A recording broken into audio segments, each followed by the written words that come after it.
نحمدہ و نصلی علی رسولہ الکریم بسم اللہ الرحمن الرحیم۔ میں محمد یوسف الحسن الحسینی اپنے یوٹیوب چینل سے آپ سے مخاطب ہوں۔ آج 14 اگست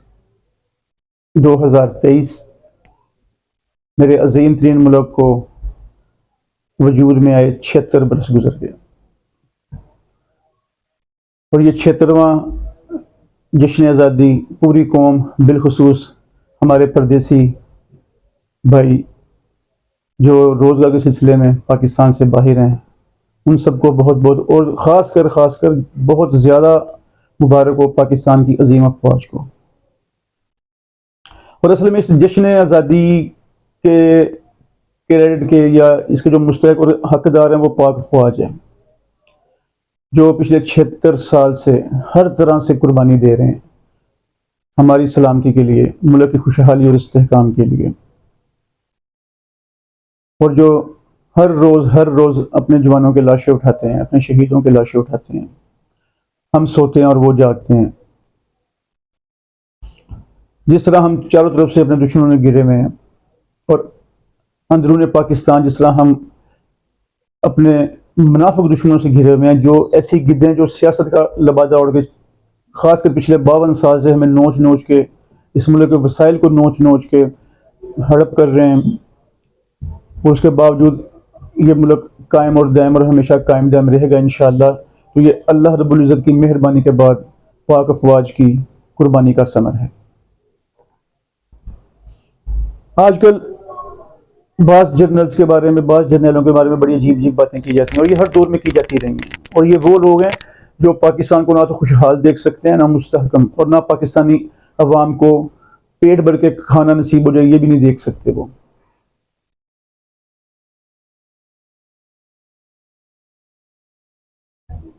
ہماری پاک افواج نے 65 بھی جیتا، اور 71 میں جو کچھ ہو وہ سب کے سامنے ہے کہ کس طرح ایک غیر ملکی فورس نے کس طرح وہاں پہ جا کے اپنے زور سے اور وہاں کے مقامی لوگوں کی بے وفائی کی وجہ سے پاکستان کو دولخت کرنے میں کامیاب ہوئے۔ ہم نے کارگل بھی جیتا، ہم نے سیاچن بھی جیتا۔ ریکارڈ چیک کر لیں۔ تقریریں کرنا بڑا آسان ہے، اور میں کوئی مقرر تو نہیں ہوں۔ میں نے اس سے پہلے جو یوٹیوب اپنے ولاگ ڈالا وہ بھی جشن آزادی کے حوالے سے ہی تھا، لیکن چونکہ اناڑی ہوں،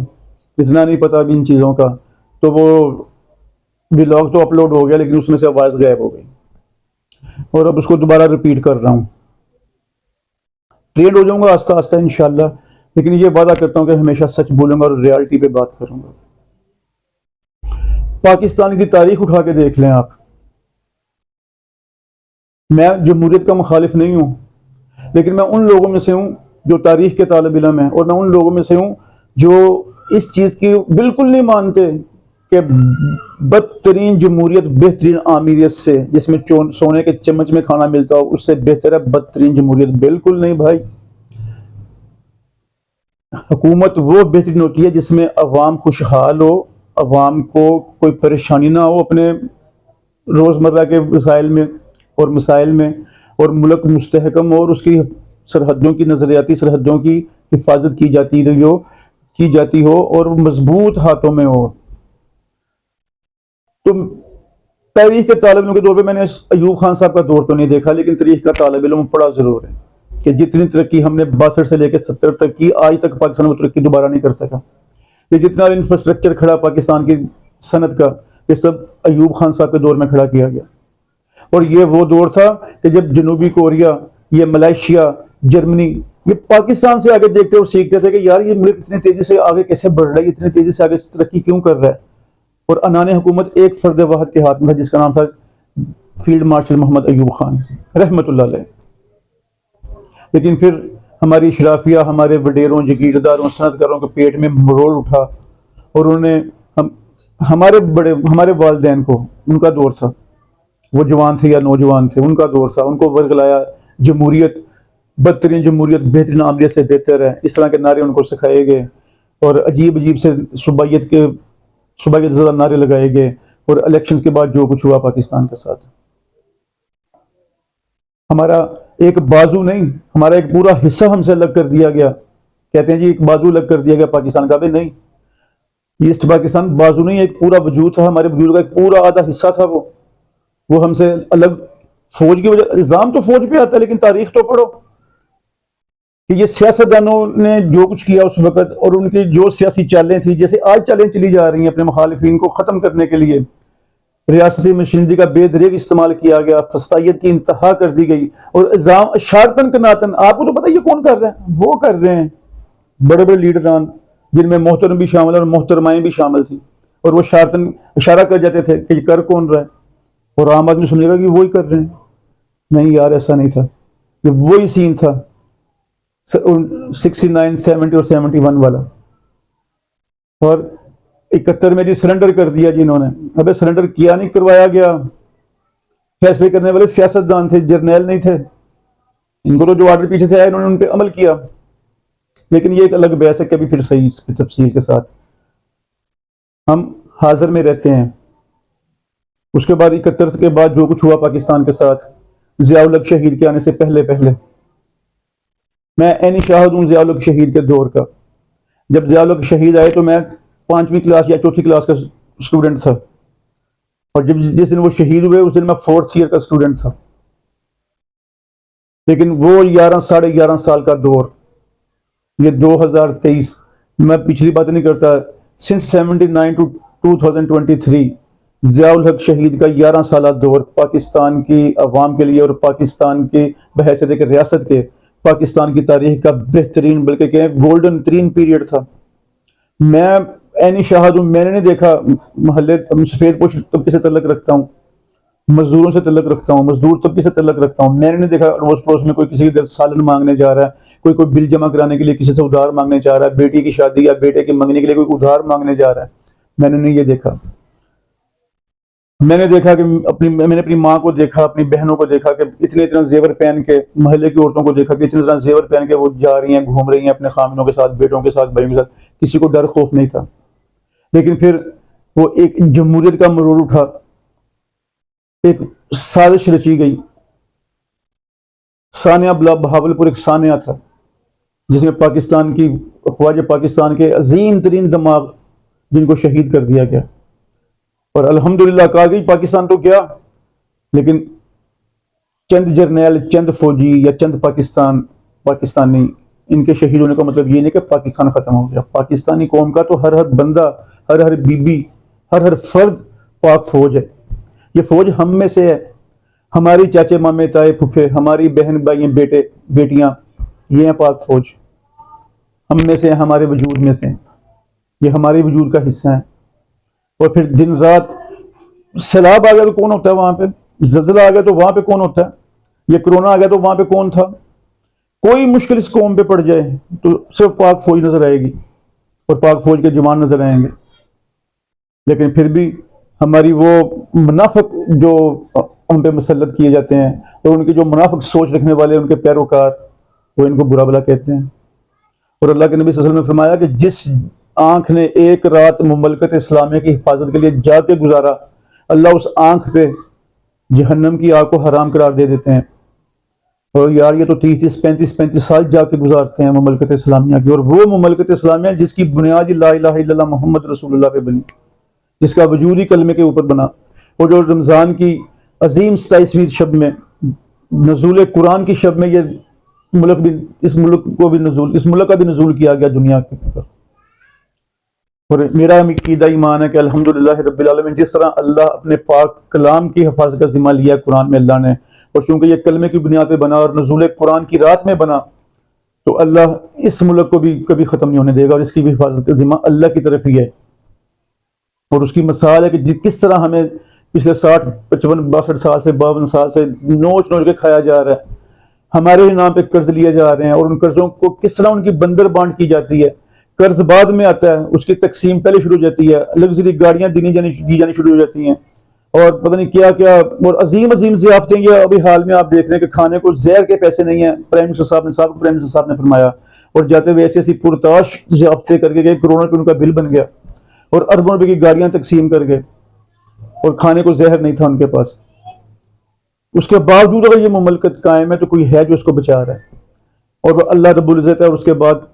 میری عظیم فوج، ہماری عظیم فوج، ہمارے ہی بچے، ہمارے ہی بھائی، ہمارے ہی بزرگ جو اس فوج کا حصہ ہیں، جو ہم میں سے ہی ہیں، اور ان کو کریڈٹ دیا کرو، ان کا احترام کیا کرو، اللہ کے نبی کی حدیث یاد رکھو کہ ان کے بارے میں حدیث کیا ہے۔ اور ایک صاحب جو سابق وزیر اعظم کے مشیر تھے اور اپنے تئیں وہ بہت بڑے دانشور بھی ہیں، فرماتے ہیں جی کہ 9 کے واقعات ہوئے، یہ سیاحت بے شک وہ ایک سیاحت ترین دن تھا پاکستان کے تاریخ کے، وہ 3-4 دن یہ بالکل نہیں ہونا چاہیے تھا، جنہوں نے کیا ان کو بالکل معافی نہیں ملنی چاہیے، لیکن جوڈیشل کمیشن بیٹھنا چاہیے، اس کی انکوائری ہونی چاہیے کہ یہ واقعہ ہوا کیوں، اور وہ جو واقعہ ہوا جس کے وجہ سے یہ واقعہ ہوا وہ کروانے والے کون تھے، اس کی پلاننگ کس نے کی تھی۔ اور پھر فوجی تنصیبات یا شہداء کی تنصیبات یا مملکت کی تنصیبات کو نقصان پہنچانے کی سزا تو بہت دور کی باتیں ہیں، ایک شیشہ ٹوٹ جائے، ایک پودا ٹوٹ جائے جو سرکاری املاک میں ہو، اس کا حساب ہونا چاہیے اور اس کو کرنے والے کو نشان عبرت بنانا چاہیے۔ یہ اس غریب قوم کے خون پسینے کی کمائی سے یہ وسائل دستیاب ہوتے ہیں، اور اس غریب قوم کے جن کے پاس کھانے کو 2 وقت کی روٹی نہیں ہوتی کسی وقت، ان کے خون پسینے کی کمائی سے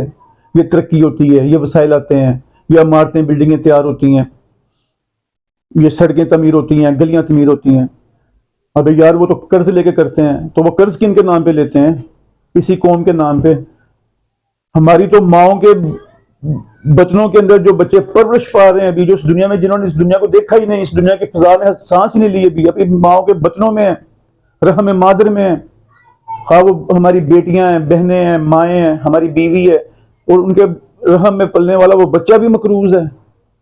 قرض تو ہماری نسلوں کے نام پر ہے، ان کا کیا جاتا ہے؟ یہ تو اپنی سازش رچتے ہیں، توڑ پھوڑ کی کسی پہ ڈال دی،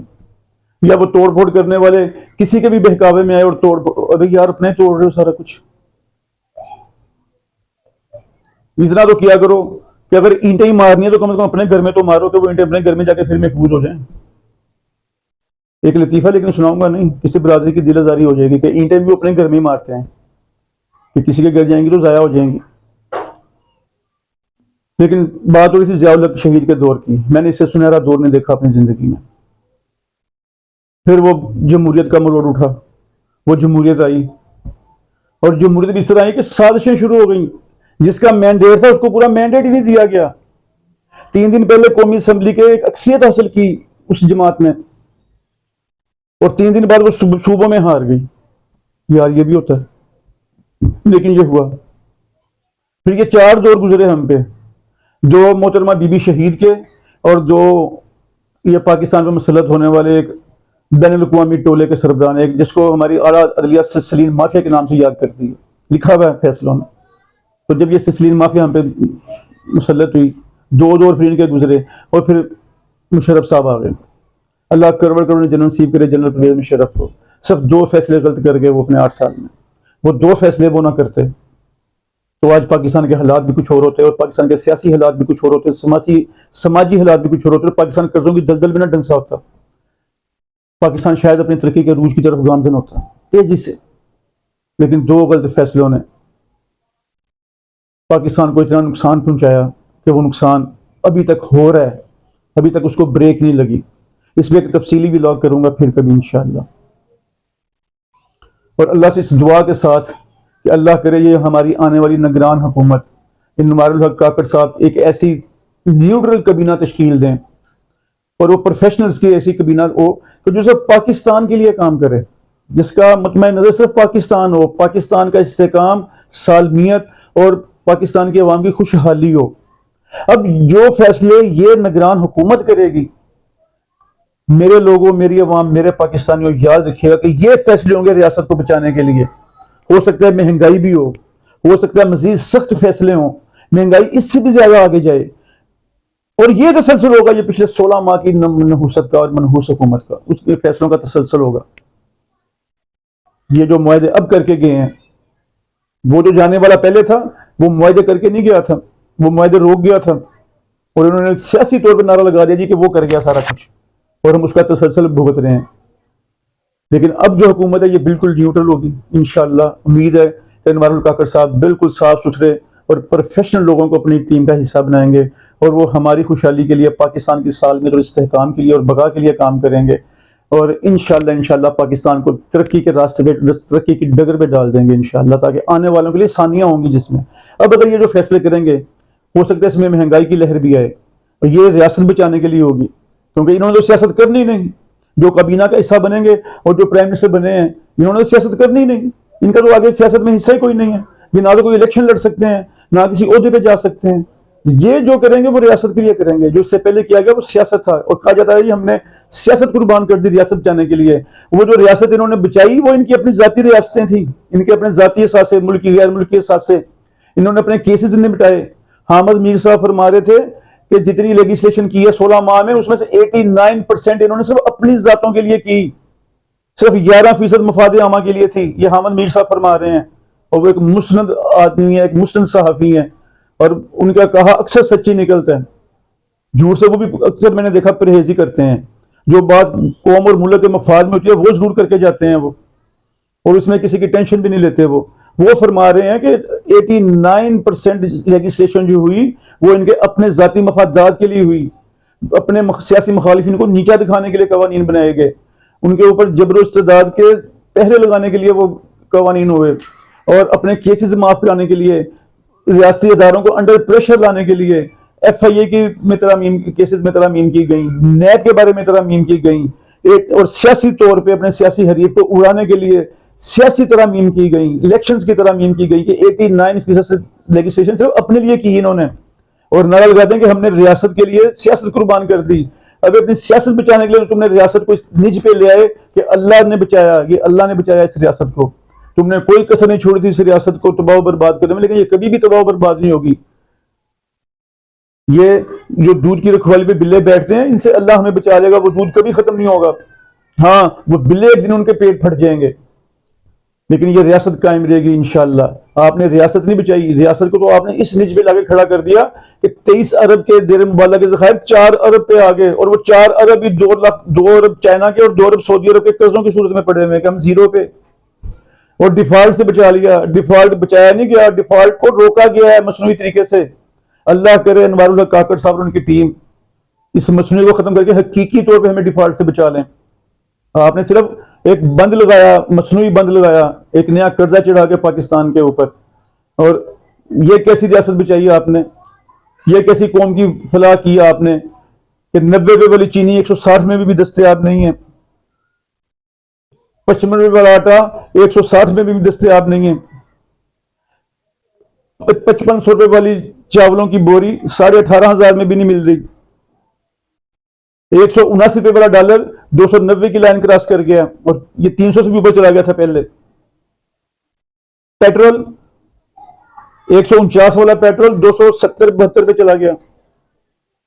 اور جو عالمی ریٹنگ کے ادارے بتا رہے ہیں کہ پاکستان روپیہ مستحکم ہو گیا ہے، اور پاکستان کی گروتھ ریٹنگ 6% کا فگر عبور کر گئی ہے، اور آج وہ 6% سے 0.04 پہ آ گئی ہے، 0.04، کہ نہ 1 نہ 2 نہ 3 نہ 4 نہ 5، بلکہ ایک میں سے بھی 0.04، یہ ہماری اس وقت گروتھ ریٹ ہے۔ فیصلہ آباد میں جا کے پوچھیں فیصلہ آبادیوں سے کہ صنعتوں کا کیا حال ہوا، جا کے پوچھیں وہاں جو 20-25 لاکھ مزدور بے روزگار ہو گئے۔ یہ ریاست نہیں بچائی، ریاست کو داؤ پہ لگا دیا اپنی سیاست بچانے کے لیے ان لوگوں نے، اور اس کا انتقام ہم نے بحیثیت قوم لینا ہے ان سے۔ جب کبھی الیکشنز ہوں تو جس حلقے میں 5 لاکھ ووٹر ہیں وہ کوشش کرو کہ وہاں 5 لاکھ ووٹ کاسٹ ہو، اپنی مرضی کے کینڈیڈیٹس کو ووٹ دیں، لیکن ساری تاریخ کو ذہن میں رکھ کے، اور اللہ ان کو ہدایت دے جو انتہائی غربت کے عالم میں آٹے کی بوری یا بجلی کے بل کی ادائیگی یا کوئی سہولت لینے کے لیے یا گلی بنوانے کے لیے یا گٹر بنوانے کے لیے یا کوئی چیز بنوانے کے لیے اپنے ووٹ کو بیچ دیتے ہیں، اور ان کا وتیرہ یہ قرآن پہ حلف لیتے ہیں کہ ووٹ دو گے تو یہ چیز ہوگی، اور اللہ ہمیں ان سے بھی محفوظ رکھے کہ وہ بھی ووٹ حق سچ پہ کاسٹ کریں، اور جو نہیں کرتے وہ لازم کاسٹ کریں، اور اللہ کرے انوار الحق کاکڑ صاحب ہمیں ایک سیدھی ڈگر پہ لے جائیں، ترقی کے ایک سیدھے راستے پہ لے جائیں، تو پھر کون فیصلہ کرے کہ ہم نے اپنے ان نیوٹرل حکمرانوں کو ہی کیری آن کرنے دینا کہ ہم نے الیکشن لینا۔ وما علینا الا البلاغ المبین۔ پاکستان پائندہ باد۔